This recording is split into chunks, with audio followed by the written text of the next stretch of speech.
Saya ke Mbak Tia terlebih dahulu. Mbak Tia, setelah kita kemarin sempat senang gitu ya, udah ada negosiasi, sudah ada poin-poin. Kemudian lagi, duar, serangan lagi. Apalagi Irannya sudah bilang bahwa akan melakukan serangan skala besar dan skala penuh gitu apabila Amerika Serikat menyerang dalam 2 sampai 3 hari ke depan. Kalau menurut Anda, apakah mungkin kita bisa lihat peredaan konflik ini dalam beberapa waktu ke depan?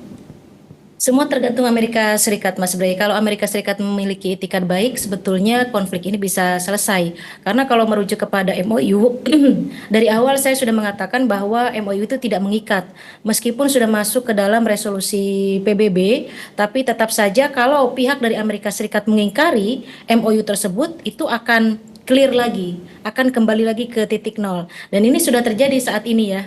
Padahal di MOU itu kan sudah dijelaskan bahwa poin pertama, pada tahap pertama mereka harus menyelesaikan ceasefire agreement secara permanen. Yang pertama, yang kedua adalah yang harus mereka selesaikan adalah Hormuz first. Hormuz yang pertama. Artinya apa? Artinya memang Iran harus mengembalikan fungsi Hormuz pada fungsinya semula, yaitu menjadi jalur internasional yang membawa tanker-tanker energi dari Timur Tengah ke beberapa kawasan. Harusnya kan demikian ya. Dan berikutnya dalam agreement tersebut adalah double blokade Amerika Serikat ditarik, pasukan Amerika Serikat di perairan Iran juga ditarik, tapi kenyataannya kita hadapi saat ini adalah ada dua instruksi di sini, ada selatan dan utara.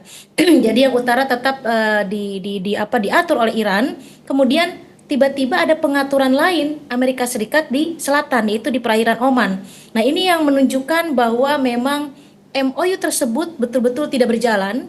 Amerika Serikat tetap mendominasi, melakukan instruksinya di Hormuz, dan inilah yang menyebabkan tension ini kembali terjadi dan akhirnya konflik ini kembali memanas. Iran tentu, Mas Bray, tidak mau dong kalau misalnya hasil dari MOU itu tidak diaplikasikan. Ketika kapal-kapal itu diatur oleh Amerika Serikat di area selatan, Iran marah. Kemudian menyerang kapal tersebut. Dan ketika kapal tersebut diserang, Amerika Serikat menyatakan bahwa Iran menyalahi perjanjian, Iran menyerang duluan. Padahal kenapa Amerika Serikat ada di situ? Dalam MOU kan sudah dijelaskan, ketika Hormuz First itu yang menjadi priority atau prioritas, mereka harus menarik diri. Tidak ada double blokade, tidak ada instruksi Amerika Serikat di situ, tidak ada militer di perairan Iran, tapi kenyataannya malah ikut mengatur jalurnya kapal-kapal internasional yang ada di Hormuz begitu. Nah, ini sudah clear di sini bahwa selama tidak ada itikat baik dari Amerika Serikat, tension ini akan terus memuncak. Suka-suka Trump lah. Kalau Trump perang lagi begitu ya. Kalau dia mau melakukan blokade di Oman, terjadi lagi.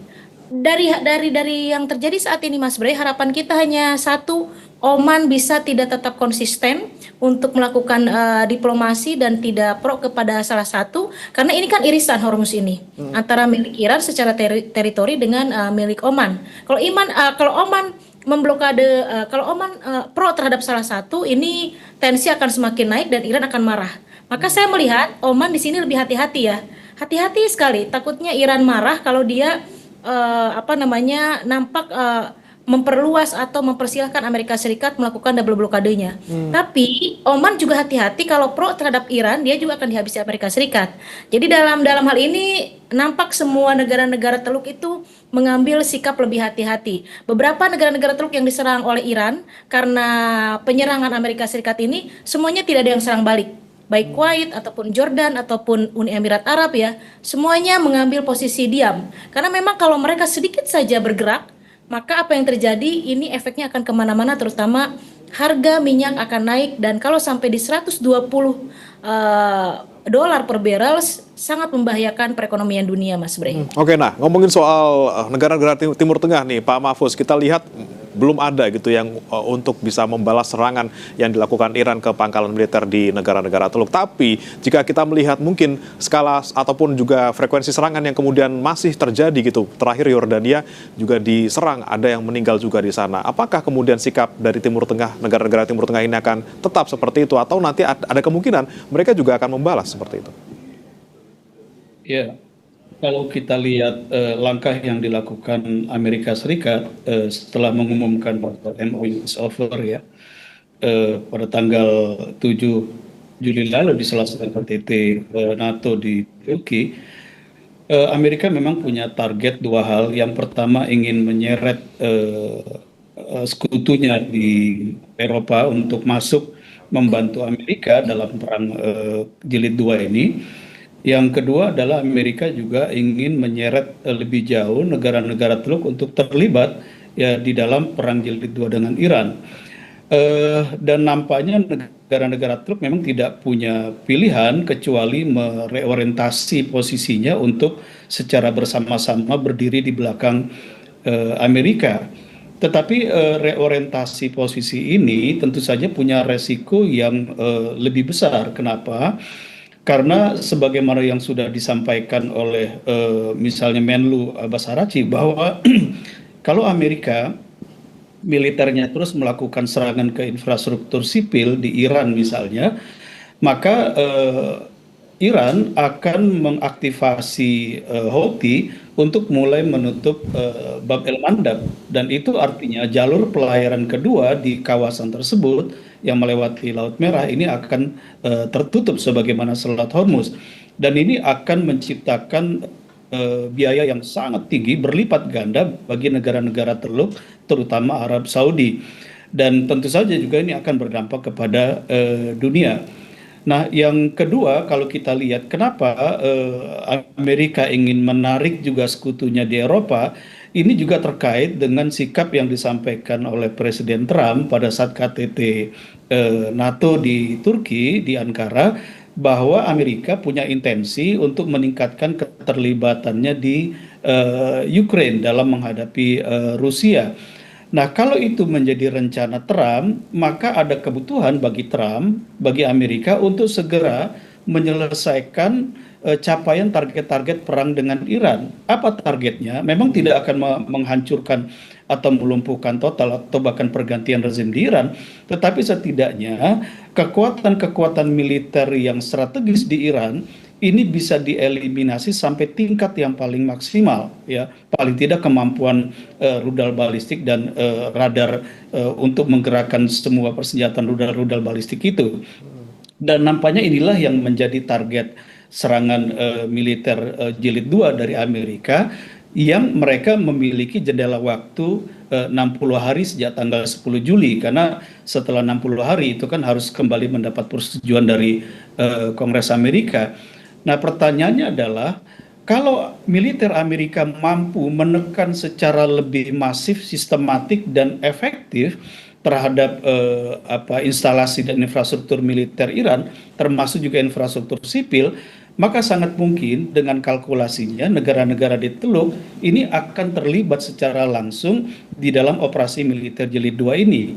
Tapi kalau kemudian operasi militer jilid 2 ini dikalkulasi atau dinilai tidak efektif di dalam menghancurkan atau melemahkan kekuatan militer Iran, maka sangat mungkin negara-negara Teluk GCC ini juga akan menarik mundur kembali posisinya untuk terlibat lebih jauh.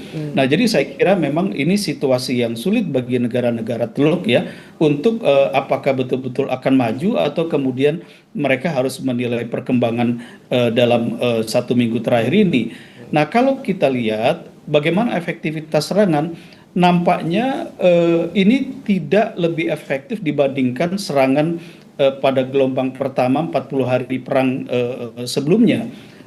Kalau kita lihat dari jumlah serangan, dari senjata atau rudal yang ditembakkan, dari pesawat yang digerakkan, ini masih jauh lebih kecil dibanding serangan tahap 1 yang dilakukan Amerika bersama dengan Israel. Nah, pada sisi yang lain kalau kita lihat ya, Iran ini telah mengancam 2 hal yang sangat akan diperhitungkan oleh Amerika dan negara Teluk. Satu adalah menutup Bab al-Mandab, dan yang kedua adalah ancaman militer Iran untuk menyerang aset-aset properti milik Trump di kawasan negara-negara Teluk, khususnya di Emirat, di Saudi, dan di Qatar. Dan saya kira Trump ya orang yang sangat transaksional, begitu aset-aset propertinya di negara Teluk ini telah menjadi target sah ancaman serangan militer Iran, saya kira Trump akan berhitung sangat untuk melakukan serangan yang lebih. Ini soal hitung-hitungannya Trump itu. Saya mau ke Mbak Tia. Mbak Tia, dengan saat ini mungkin kalau menurut Pak Mahfuz tadi tidak terlalu efektif jika dibandingkan dengan serangan yang gelombang pertama gitu. Serangan yang kali ini tidak terlalu efektif untuk bisa melemahkan militer Iran. Ini berarti Amerika Serikat itu salah kalkulasi lagi atau memang tidak peduli, pokoknya saya serang walaupun tahu Iran itu tidak bisa ditundukkan ataupun dibikin manut lah istilahnya kalau diserang seperti itu, Mbak. Ya, saya sepakat dengan Pak Mahfuz ya. Kita melihat bahwa memang serangan-serangan Amerika Serikat itu tidak presisi. Makanya kan Iran tidak ada pembalasan. Biasanya Iran itu akan langsung membalas berdasarkan karakter orang Persia itu ketika hantaman tersebut betul-betul terkena dampak yang sangat vital. Misalnya seperti sekolah pada serangan pertama itu ya 120 siswa sekolah di Iran itu meninggal, itu telak sekali buat Iran. Maka yang dilakukan balasannya juga sangat telak. Dalam hal ini Iran diam dan memilih strategi lain. Dia lebih memilih menyerang beberapa negara-negara yang memang ada military basis Amerika Serikat di kawasan Teluk Mas. Misalnya seperti Jordan, kemudian Kuwait. Kuwait itu kan negara kecil tapi diserang karena memang pusat logistiknya di situ. Kemudian berikutnya adalah Uni Emirat Arab yang memang terkenal dengan military basis Amerika Serikat di bidang angkatan udara misalnya. Tidak dengan Saudi sebetulnya negara terbesar di kawasan Teluk, tapi yang diserang justru negara-negara yang dilihatnya kecil, tapi justru itu adalah cukup signifikan untuk menghancurkan Amerika Serikat. Tidak secara total ya, menghancurkan dalam arti di sini adalah military basisnya Amerika Serikat di kawasan Timur Tengah. Jadi Iran itu sekali menyerang penuh perhitungan. Dia sadar betul kalau dia menyerang secara sama brutalnya dengan Amerika Serikat, dia tidak akan mendapatkan apa-apa. Karena memang Iran juga dalam posisi saat ini di bawah sanksi Amerika Serikat, ekonominya sedang tidak membaik. Kemudian jika kita di-compare dengan kekuatan militer Amerika Serikat, jelas di bawah Amerika Serikat, Mas Bre. Jadi setiap kali serangan dia akan melakukan serangan yang sangat presisi, yang penuh perhitungan, yang kalau dia menyerang balik itu akan memberikan efek terhadap Amerika Serikat. Sementara Amerika Serikat menyerang ya menyerang saja begitu. Infrastruktur iya, jembatan itu rusak. Ada hospital juga, ada masyarakat sipil Iran juga yang terbunuh. Tapi dibanding dengan serangan yang pertama, itu memang jauh lebih dahsyat serangan yang pertama. Sangat presisi, membunuh pimpinan tertinggi, membunuh ratusan anak sekolah di sekolah Iran begitu ya. Kemudian memberikan efek psikologis yang luar biasa. Tapi saat ini sepertinya Iran lebih siap. Jadi kalau Amerika Serikat ke depannya patternnya seperti ini terus, saya nampaknya melihat bahwa nanti Amerika sampai pada titik kelelahan, bukan kalah ya, kelelahan, frustasi karena memang setiap serangannya dia tidak memberikan efek yang cukup signifikan terhadap Iran, Mas Bre. Oke, baik. Nah ini yang kita juga pantau di Selat Hormuz gitu. Saya ke Pak Mahfuz. Saat ini masih mencekam, tentu saja tidak hanya di Selat Hormuz, tapi juga serangan sampai meluas ke Samudra Hindia di Iran. Iran menyerang kapal di Samudra Hindia seperti itu. Anda melihatnya bagaimana kemudian ke depannya Selat Hormuz ini jika ada opsi bahkan nanti Selat Bab El Mandeb juga ditutup seperti itu?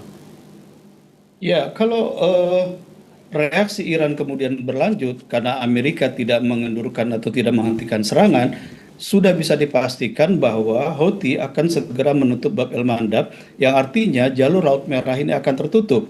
Nah, dua choke point yang akan sangat mempengaruhi kebutuhan energi dan perdagangan dunia ini akan terganggu. Jadi bukan hanya negara-negara di kawasan itu yang akan menderita, tapi sebagian besar dunia ini juga akan menderita secara ekonomi. Itu yang pertama. Yang kedua, yang harus kita catat betul bahwa situasi memanas dan tertutupnya kembali Selat Hormuz ini kan tidak terjadi sampai ditandatanganinya MOU dan kemudian Iran membuka selat itu untuk pelayaran sesuai dengan arrangement navigasi atau pengaturan navigasi yang dilakukan oleh Iran sampai tanggal 7 Juli. Jadi ketika Amerika kemudian menyatakan bahwa MOU ini sudah berakhir dan kemudian Amerika melakukan serangan militer kembali jilid 2 ke Iran, kita lihat ada penurunan yang sangat drastis dari lalu lintas kapal yang keluar masuk Selat Hormuz. Yang sebelumnya kalau kita lihat dari mulai tanggal 18 Juni itu ada tren peningkatan jalur lalu lintas kapal yang keluar dan masuk Selat Hormuz. Artinya apa? Amerika sendirilah yang sebenarnya telah melakukan tindakan yang mengakibatkan Selat Hormuz ini tertutup kembali. Dan kenapa ada reaksi balik yang keras dari Iran? Tadi sudah disebutkan oleh Mbak Tia. Yang pertama adalah Amerika Serikat ini telah mengkhianati poin kelima dari MOU yang sudah disepakati ketika Amerika melakukan arrangement dengan tangan International Maritime Organization untuk membuka jalur pelayaran di luar jalur yang ditetapkan oleh Iran yang sudah dimandatkan di dalam MOU pasal 5 itu. Dan yang kedua, sejak awal juga Iran telah mengatakan bahwa Amerika tidak punya intensi untuk mematuhi MOU ini ketika misalnya tidak mampu memaksa Israel untuk keluar dari Lebanon Selatan. Jadi sebelum Trump ini mengatakan MOU is over, pandangan Iran mengkhianati atau tidak mematuhi MOU ini. Jadi kalau kita lihat sekarang posisi Iran itu sudah betul-betul menghadapi perang jilid 2 ini dengan kesiagaan dan kekuatan penuh yang mampu bertahan dalam hitungan mereka adalah sampai 6 bulan ke depan. Oke, baik. Nah, terakhir saya ke Mbak Tia. Mbak Tia, dengan sikap yang ditujukan Amerika Serikat beberapa waktu terakhir ini dengan tidak menaati MOU yang sudah disepakati, kemudian juga Iran yang sudah memberikan pernyataan yang keras seperti itu, apakah kemudian kita tidak relevan lagi bicara soal negosiasi ataupun juga kesepakatan damai lagi? Dan apakah Iran ini sebenarnya sudah menutup kemungkinan untuk negosiasi lagi dengan sikap Amerika seperti ini? Agak pesimis ya, karena kan Iran awalnya percaya bahwa dengan cara diplomasi di Swiss itu mereka akan menyelesaikan masalah, kemudian akan berdamai. Tapi ternyata belum berapa lama ya, Mas Bray, ini langsung terjadi lagi serangan, dan serangan kali ini akan menyebabkan Iran lebih hati-hati dan bagaimana cara menaikkan kepercayaan Iran kembali untuk kembali ke meja perundingan. Sebetulnya saya awalnya itu sekitar misalnya ya mungkin mempresentasikan 50-50, mungkin sekarang 70-30 Mas. 30 itu agak susah untuk kembali merealisasikan jalur diplomasi karena memang Amerika Serikat melakukan serangan-serangan sampai 7 hari dan itu cukup vital juga memberikan efek terhadap Iran, yaitu infrastruktur sipil ya yang diserangnya. Jadi hal ini akan membuat Iran sangat hati-hati ke depannya. Apakah akan kembali ke meja perundingan? Saya menyisakannya 30%, Mas Bray. Iran masih mau, karena di situ ada Qatar juga ya, yang saya pikir Qatar adalah satu negara kecil di kawasan Timur Tengah, tapi juga cukup signifikan bisa menyatukan antara Amerika Serikat dengan Iran. Saya pesimis dengan Pakistan. Saya melihat bahwa ada aktor baru di sini, Qatar bisa menjadi mediator. Oke, Qatar di sini yang mudah-mudahan bisa menjadi penyelamat dalam tanda kutip. Walaupun kita agak pesimis gitu, kita melihat apakah ada negosiasi antara Amerika dan juga Iran ke depannya. Kita lihat bersama-sama bagaimana perkembangannya. Terima kasih Mbak Tia Mariatul Kiptia, pakar hubungan internasional BINUS University, dan juga Pak Mahfuz Siddiq, pengamat Timur Tengah, sudah bergabung di Sapa Indonesia Pagi. Selamat pagi.